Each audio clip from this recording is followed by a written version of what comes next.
century of education, included from the 2000s to the present.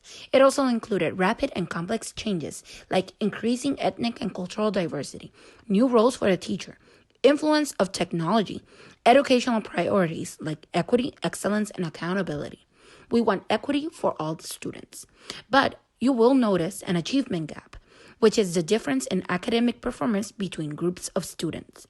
We can see this gap in between the white, Hispanic, Black, American Indian, and Alaska Native.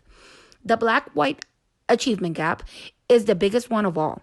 The book, The Black-White Achievement Gap, Closing It, is the greatest civil rights issue of our time, written by Rod Page, a former U.S. Secretary of Education, and his sister Elaine, former education dean at Norfolk State University, stated that even though there is no physical barrier between them, like the one imposed by the racist society, the barrier still exists.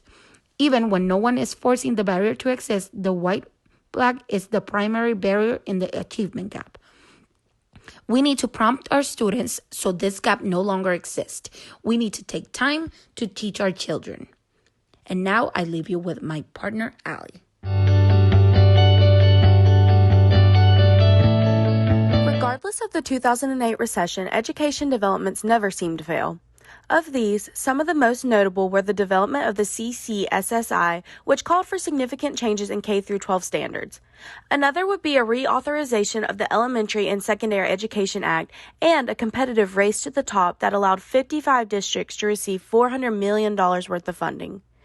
In addition, the new century called for educators and other business leaders to be held more accountable for student learning. A teacher of 10 years wrote that within her time as an educator, the most evident change was the tracking of student progress through formative assessments. It was also in this time period that schools began to be ranked into 3 performance categories: low, middle, and high.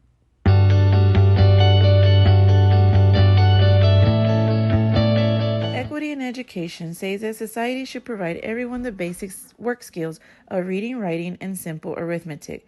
It should prohibit discrimination based on your gender, ethnic origin, and socioeconomic status. What we mean by educational equity means that all students should have access to the right resources that they need at the right moment of their education, regardless of their race, gender, and sexual orientation, disability, ethnicity, language, religious, family background, and family income. U.S. Department of Education Overview and Mission Statement. ED's mission is to promote students' achievement and preparation for the global competitiveness by fostering educational excellence and ensuring equal access. President Jimmy Carter and President Barack Obama supported the U.S. Department of Education. Arne Duncan served the U.S. Secretary of Education from 2009 to 2016.